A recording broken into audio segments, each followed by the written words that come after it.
Hello दोस्तों, आप सभी का केमिस्ट्री क्लासेस पे स्वागत है। This is Anand. Today we are discussing a very new chapter.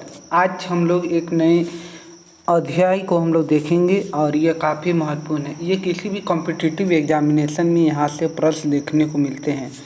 आज का जो हम लोग चैप्टर जो स्टार्ट करने वाले हैं वो स्ट्रक्चर ऑफ एटम्स है। स्ट्रक्चर ऑफ एटम एक महत्वपूर्ण टॉपिक होता है।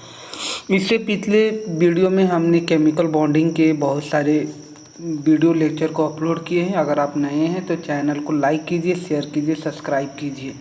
आज के जो टॉपिक है इसमें हम लोग इंट्रोडक्शन ऑफ एटम्स देखने वाले हैं और डिस्कवरी ऑफ इलेक्ट्रॉन, प्रोटॉन और न्यूट्रॉन्स के बारे देखेंगे। अगर आप इस वीडियो को अंत ज़रूर देखिएगा क्योंकि ये स्ट्रक्चर ऑफ एटम का क्लास 11 का काफ़ी बेसिक कॉन्सेप्ट होता है। इसको बहुत ही आसानी से हम लोग समझेंगे और ये जो चैप्टर स्ट्रक्चर ऑफ एटम्स ये काफ़ी महत्वपूर्ण हो जाता है। चलिए चैनल को लाइक, शेयर और सब्सक्राइब कीजिएगा। चलिए आज के सेशन को स्टार्ट करते हैं। Introduction. Atom, structure of atom को जानने से पहले हम एटम की बात करते हैं कि एटम क्या है। What is atoms?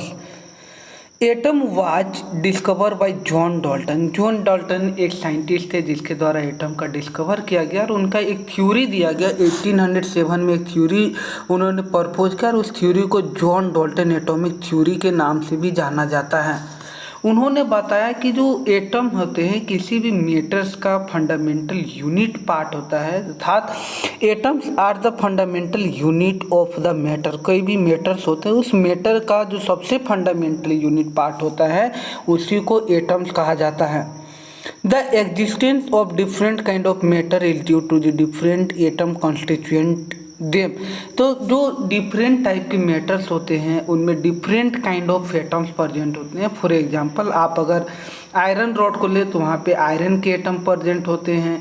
अगर हम प्लास्टिक लेते हैं तो उसमें different type of atoms present होते हैं। तो हम कह सकते हैं कि जो कोई भी मैटर का सबसे कॉन्स्टिट्यूएंट पार्टिकल या जो फंडामेंटल पार्टिकल होता है उसको क्या कहा जाता है? उसको परमाणु अर्थात एटम कहा जाता है। In another word we can say atom are the smallest unit of the matter या building block unit of the matter। Matter का जो building block unit होता है उसी को क्या कहा जाता है? एटम्स कहा जाता है। आगे देखते हैं। A major challenge before the scientists at the end of 19th century was revealed to structure of atom as well as explain the important property। तो 19वीं सदी से पहले जो वैज्ञानिक थे उनके पास एक महत्वपूर्ण एक बहुत बड़ा चैलेंज रहता था कि जो एटम्स होते हैं उनका स्ट्रक्चर किस प्रकार होगा, इसको हम लोग किस प्रकार समझ पाएंगे। ये एक बहुत ही महत्वपूर्ण डिफ़िकल्ट चैलेंज था लोगों के पास, साइंटिस्ट के पास एक डिफ़िकल्ट चैलेंज था कि आखिर जो मैटर्स होते हैं उस मैटर का जो सबसे स्मॉलेस्ट पार्टिकल होगा उसका अरेंजमेंट किस प्रकार होगा, उस एटम का स्ट्रक्चर किस प्रकार होगा, उसका इम्पोर्टेंट प्रॉपर्टीज क्या होंगी, इसको समझना एक मेजर चैलेंज था।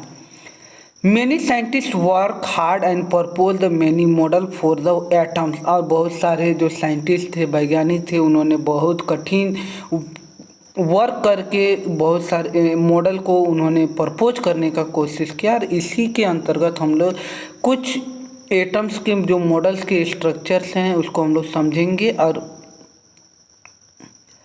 Structure of atom, structure of atom में दो चीज़ बहुत ही महत्वपूर्ण हो गया। Discovery of two fundamental particle electron and protons. दो फंडामेंटल पार्टिकल का डिस्कवरी हो गया, electron and proton inside the atom, lead to failure the accept of the Dalton atomic theory. जब जॉन डाल्टन के एटॉमिक थ्योरी में ये बोला गया कि atom are the smallest part of the matter और स्मॉलेस्ट पार्ट हो गया, लेकिन जब दो फंडामेंटल यूनिट का डिस्कवरी हो गया तो ये जो जॉन डाल्टन का जो थ्योरी था वो क्या हो गया, एक प्रकार से फेल होता हुआ दिखाई पड़ गया। ये जो दो फंडामेंटल यूनिट्स होते हैं या जो फंडामेंटल पार्टिकल्स थे वो कौन से? इलेक्ट्रॉन और प्रोटॉन थे। For explaining the arrangement of electron and proton in the atoms many scientist propose the various atomic model. तो एटम्स के अंदर जो इलेक्ट्रॉन्स और प्रोटॉन्स जो प्रेजेंट होते हैं उसके अरेंजमेंट को समझने के लिए या लोगों को समझाने के लिए साइंटिस्टों के द्वारा डिफरेंट टाइप के model, various atomic model propose किए गए।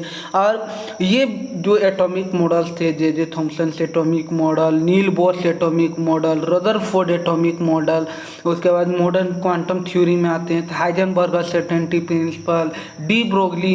तो इस प्रकार बहुत सारे एटॉमिक मॉडल केवल इलेक्ट्रॉन प्रोटॉन के अरेंजमेंट को समझने के लिए ही डिफरेंट टाइप के मॉडल्स को क्या किया गया, एक्सप्लेन किया गया। तो आज के जो सेशन में हम लोग देखने वाले हैं discovery of two fundamental particle electron and protons को यहाँ पे हम लोग आज के इस सेशन पे हम कंसिडर करेंगे। आज के सेशन में केवल इलेक्ट्रॉन, प्रोटॉन और न्यूट्रॉन्स के डिस्कवरी के बारे देखेंगे कि आखिर में इलेक्ट्रॉन का डिस्कवरी किस प्रकार हुआ, प्रोटॉन का डिस्कवरी किस प्रकार किया, न्यूट्रॉन का डिस्कवरी किस प्रकार किया। इसी को आज के इस वीडियो लेक्चर में हम लोग समझने वाले हैं। तो चलिए आज के टॉपिक पे हम लोग देखते हैं डिस्कवरी ऑफ इलेक्ट्रॉन। इलेक्ट्रॉन का डिस्कवरी किस प्रकार हुआ इसको हम लोग देखेंगे। Electron was discover by cathode ray discharge tube experiment. इसको अंडरलाइन कर दे रही है, एक बहुत ही महत्वपूर्ण पॉइंट है कि जो इलेक्ट्रॉन का जो डिस्कवर हुआ वो कैथोड रे डिस्चार्ज ट्यूब से ये एक था, उसके द्वारा हुआ। A cathode ray tube is made of glass containing two thin piece of metal called electrode। तो ये जो कैथोड रे ट्यूब था ये एक ग्लास ट्यूब इस प्रकार के था। इस ग्लास ट्यूब में दो इलेक्ट्रोड आप देख सकते हैं, एक इलेक्ट्रोड यहाँ पे, एक इलेक्ट्रोड यहाँ पे है। ये मेटल जो थीन पीस था उसको इलेक्ट्रोड बनाया गया और इसको सील्ड किया गया। Electric discharge through the gas could B observe at the very low pressure. यहाँ पे बहुत लो प्रेशर पे, वेरी हाई वोल्टेज पे क्या किया गया, गैस को फील किया गया। यहाँ पे जो प्रेशर था वो प्रेशर क्या रखा गया, प्रेशर को लो रखा गया और वोल्टेज क्या था, वोल्टेज बहुत हाई रखा गया। The pressure of different gas could be adjust by the evacuation. यहाँ पे इविकेशंस लगा हुआ है, इससे प्रेशर को क्या किया गया, एडजस्ट किया गया। जब इस कैथोड डिस्चार्ज ट्यूब पे, जब कैथोड रे डिस्चार्ज ट्यूब पे हाई वोल्टेज पे सफिशिएंट अमाउंट में एनर्जी पास किया गया तो ये ऑब्जर्व किया गया कि when the sufficiently high voltage is applied across the electrode the current start flow through the stream of particle moving in the tube from the negative electrode to the positive one। तो यहाँ पे जो ये जो negative terminal है इसको cathode बोला गया, यहाँ पे पॉजिटिव टर्मिनल है इसको एनोड बोला गया। जब इस कैथोड रे डिस्चार्ज ट्यूब पे हाई वोल्टेज पास किया गया, क्योंकि यहाँ पे लो प्रेशर पे गैस फील्ड किया गया था, जब बहुत ही हाई वोल्टेज पे इलेक्ट्रिसिटी पास किया गया तो ये ऑब्जर्व किया गया कि जो कैथोड रे है, ये कैथोड रे यहाँ से ओरिजिनेट होता है, ओरिजिनेट होने के बाद ये एनोड की ओर मूव कर रहा था। दिज रे where called the cathode rays and cathode ray particle. तो इसका नाम कैथोड से ही पड़ा, कैथोड रे बोला गया। कैथोड रे इसलिए बोला गया क्योंकि ये जो शुरुआत हो रहा था वो कहाँ से हो रहा था, ये कैथोड रे कैथोड इलेक्ट्रोड से ही शुरू हो रहा था। The flow of current from the cathode to anode was the first checked by the making a hole in a anode। यहाँ पे एनोड पे एक होल किया गया और इस एनोड पे होल करके उसके coating a tube behind the anode and phosphorescent material called the zinc sulphide coated and bright spot on the coating is develop. तो यहाँ पे बेसिकली क्या किया गया, इस स्ट्रक्चर को अगर हम लोग समझे कैथोड रे ट्यूब को, तो इस कैथोड रे ट्यूब इस प्रकार का था और इस कैथोड रे ट्यूब पे यहाँ पे गैस फिलअप किया गया और इसमें कैथोड नेगेटिव टर्मिनल और इसको एनोड के साथ अटैच कर दिया गया और यहाँ से जब हाई इलेक्ट्रिक करंट पास किया गया तो यहाँ से कैथोड रे प्रोड्यूस हो गया। तो ये कैथोड रे क्या हो गया कि इस एनोड के पीछे पीस ऑफ मेटल रखा गया और इसको होल किया गया और इसके सरफेस पे क्या किया गया, इसके सरफेस पे जिंक सल्फेट का यहाँ पे लेयर इस प्रकार डाला गया। तो इससे ये पता चला कि जिंक जब ये रे यहाँ पे जाके स्ट्राइक किया तो वहाँ पे ब्लिंकिंग होना शुरू किया। तो इससे ये पता चला कि यहाँ से कैथोड से किसी न किसी प्रकार का कोई पार्टिकल्स जनरेट हो रहा है। और जब वो जो रेज था कैथोड रेज वो जब जिंक सल्फाइड पे पड़ता था तो ब्राइट स्पॉट डेवलप होता था। अब इस एक्सपेरिमेंट से क्या रिजल्ट निकाला गया? इस एक्सपेरिमेंट से जो रिजल्ट ऑब्जर्व किया गया कि result of the experiment, cathode ray start from the cathode and move towards the anode. तो पहला ऑब्जर्वेशन ये क्या किया गया कि जो कैथोड रे था वो नेगेटिव टर्मिनल से शुरू हुआ और पॉजिटिव टर्मिनल की ओर क्या हो गया, मूव किया। ये जो कैथोड रे था किससे ओरिजिनेट हुआ? Cathode ray originated from the cathode terminal.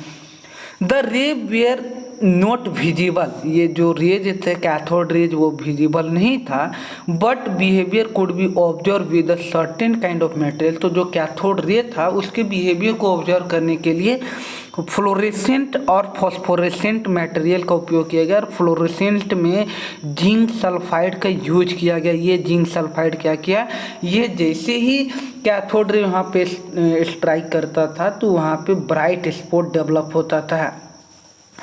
In the absence of electric and magnetic field, these rays travel in a straight line। तो ये ऑब्जर्व किया गया कि जब कैथोड रे मूव कर रहा था तो वहाँ पे इलेक्ट्रिक फील्ड और मैग्नेटिक फील्ड एब्सेंट था। तो इलेक्ट्रिक और मैग्नेटिक फील्ड एब्सेंट होने के कारण, इलेक्ट्रिक और मैग्नेटिक फील्ड एब्सेंट रहने के कारण जो अल्फा रे थे वो क्या थे, स्ट्रेट मूव कर रहे थे। In the absence of electrical and magnetical field these ray travel in a straight line. ये जो रेज थे वो किस प्रकार मूव कर रहे थे, straight line. But in the presence of electrical and magnetic field, the behavior of cathode rays are similar to that accepted from the negatively charged particle and suggesting that cathode rays conceal the negatively charged particle and cool the electron। तो यहाँ पे ये observe किया गया कि जो cathode ray है, इस कैथोड रे को जब इलेक्ट्रिकल फील्ड में रखा गया तो ये इलेक्ट्रिकल फील्ड में जब इसको रखा गया तो ये जो स्ट्रेट लाइन में ना मूव करके वो क्या हो गया, ये पॉजिटिव टर्मिनल की ओर मूव करने लगा। तो इससे ये पता चल गया कि कैथोड रे जो है वो cathode ray charge particle are made of negatively charge particle और इस नेगेटिवली चार्ज पार्टिकल को क्या बोला गया, this negatively charge particle are called the electrons और इस नेगेटिवली चार्ज पार्टिकल को इलेक्ट्रॉन्स बोला गया। The characteristics of cathode ray do not depend upon material of the electrode and nature of the gas present in a tube। तो ये observe किया गया जो कैथोड रे प्रोड्यूस हो रहा है जब हम इलेक्ट्रिसिटी अब सप्लाई कर रहे थे तो वो नेचर ऑफ मटेरियल पे डिपेंड नहीं कर रहा था, ना ही गैस जो प्रेजेंट है ट्यूब उस पर भी डिपेंड नहीं कर रहा था। इसका मतलब क्या है कि जो इलेक्ट्रॉन जो प्रोड्यूस हो रहा था वो electron nature of electrodes and nature of gas पे डिपेंड नहीं कर रहा था, बल्कि वो इससे ये पता चल रहा था कि जो मैटर्स होते हैं वो मैटर कहीं ना कहीं सब atomic particle that is electron से मिलकर बने होते हैं। तो ये था रिजल्ट ऑफ द एक्सपेरिमेंट। अब यहीं पे एक और हम लोग चीज़ देखते हैं, charge to mass ratio, charge to mass ratio of the electron. तो जब इलेक्ट्रॉन का डिस्कवर हुआ तो इसमें चार्ज, उस इलेक्ट्रॉन का चार्ज और मास को भी डिटरमाइन करने का कोशिश किया गया और इसको हम लोग देते हैं the major the mass ratio of electrical charge to mass ratio of an electron by using the cathode ray discharge tube and applying the electrical and magnetical field perpendicular to each other as well as path of the electron। तो इसमें ये किया गया कि जो charge by mass ratio हमको निकालना था इलेक्ट्रॉन का, तो इसके लिए क्या किया कि जो कैथोड रे डिस्चार्ज ट्यूब के हेल्प से ही जो इलेक्ट्रॉन से इसका चार्ज बाय मास रेशियो को फाइंड आउट किया गया। The amount of deviation of particle from their path in the presence of electrical and magnetical field depends upon। तो जो डेविएशन हो रहा था, जो कैथोड रे इलेक्ट्रिकल और मैग्नेटिकल फील्ड के प्रेजेंस में जो पाथ स्ट्रेट लाइन में मूव करता था, लेकिन जैसे ही वहाँ पे इलेक्ट्रिकल और मैग्नेटिकल फील्ड अप्लाई करते थे तो वो जो पाथ उसमें डेविएशन होता था, वो डेविएशन जो फॉलोइंग फैक्टर्स उस पर डिपेंड करता है। फर्स्ट है the magnitude of negatively charge on the particle greater the magnitude of the charge on the particle, greater the interaction with the electric and magnetic field and thus the greater is the deflection। तो यहाँ पे देखा गया कि जो magnitude of the negatively charge particle अगर ज़्यादा था, ग्रेटर था, तो magnitude of the charge particle electric और मैग्नेटिक फील्ड से ज़्यादा इंटरेक्शंस होते थे, जिसके कारण ज़्यादा डिफ्लेक्शंस देखने को मिला। दूसरा फैक्टर्स क्या था? The mass of the particle, lighter the particle greater the deflection and vice versa. तो मास देखा गया कि जितना लाइट वेट का मास था पार्टिकल का, वो ज़्यादा डिफ्लेक्शन शो करता था, ग्रेटर डिफ्लेक्शन शो करता था, और ये एक प्रकार से वाइस वर्सा था। नेक्स्ट जो पॉइंट था, strength of electrical and magnetical field. जब ज़्यादा स्ट्रेंथ का हम इलेक्ट्रिकल और मैग्नेटिकल फील्ड अप्लाई कर रहे थे, तो जो डिफ्लेक्शन था, deflection of electron from it original path increase with increase the voltage across the path of the electrode और strength of the magnetic field. तो इसमें ये ऑब्जर्व किया गया कि जब इलेक्ट्रिकल फील्ड के स्ट्रेंथ को या मैग्नेटिकल फील्ड के स्ट्रेंथ को जैसे ही इंक्रीज किए, तो जो कैथोड रे है, वो कैथोड रे क्या होता था, वो ज़्यादा डिफ्लेक्शन शो करता था। तो यहाँ 3 पॉइंट है जिससे डिफ्लेक्शन को देखा गया। पहला, mass of the charge particle ज़्यादा, जितना कम लाइट वेट का रहेगा मास पार्टिकल का, उसमें ज़्यादा डिफ्लेक्शन शो करेगा। दूसरा, magnitude of the negatively charge particle, जो कोई भी चार्ज पार्टिकल का जितना ज़्यादा मैग्नीट्यूड रहता था, उतना ज़्यादा डिफ्लेक्शन शो करता था। और थर्ड था strength of electrical and magnetical field, जितना ज़्यादा इलेक्ट्रिक और मैग्नेटिक फील्ड स्ट्रेंथ को इंक्रीज करते थे, वो जो डिफ्लेक्शन उतना ज़्यादा शो करता था। नेक्स्ट है, when the electric field is applied, electron deviated from their path and hit the cathode ray tube at the point A। तो यहाँ पे ये ऑब्जर्व किया गया कि मान लीजिए कि this is the negative terminal and this is the positive terminal, और जब यहाँ पे हम इलेक्ट्रिक फील्ड अप्लाई कर रहे हैं, यहाँ से हम इलेक्ट्रिक फील्ड अप्लाई कर रहे थे, तो ये ऑब्जर्व किया गया कि जब हम इलेक्ट्रिक फील्ड अप्लाई किए, तो ये जो पार्टिकल वो पॉइंट ए की ओर अट्रैक्ट कर रहा था। इसका मतलब क्या है कि ये पॉजिटिव टर्मिनल की ओर अट्रैक्ट कर रहा था। When the electric field is applied, electron deviated from their original path and heat at the cathode ray tube at the point A. तो ये कैथोड रे जो ट्यूब है, वो पॉइंट ए पे डेविएट कर रहा था, और अगर इलेक्ट्रिक फील्ड को हम रिमूव कर देते तो ये स्ट्रेट लाइन में ही मूव करता था। सेकेंड है, when the magnetic field is applied, electron strike at the cathode ray tube at point C. जब यहाँ पे हम लोग क्या करते थे कि मैग्नेटिक फील्ड अप्लाई करते थे, तो मैग्नेटिक फील्ड अप्लाई करने पे ये कैथोड जो रे था, वो पॉइंट सी पे क्या करता था, स्ट्राइक करता था। When electron deviated from the path, both the electrical and magnetical field is applied, it is possible bring to the back and electron goes and hit at the screen at the point B।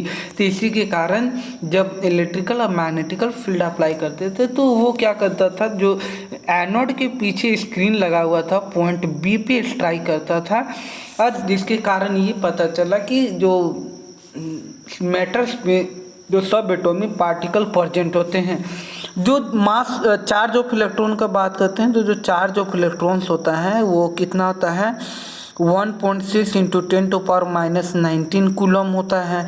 Mass of the electron का बात करते हैं तो ये होता है 9.1 into 10⁻31 kg होता है।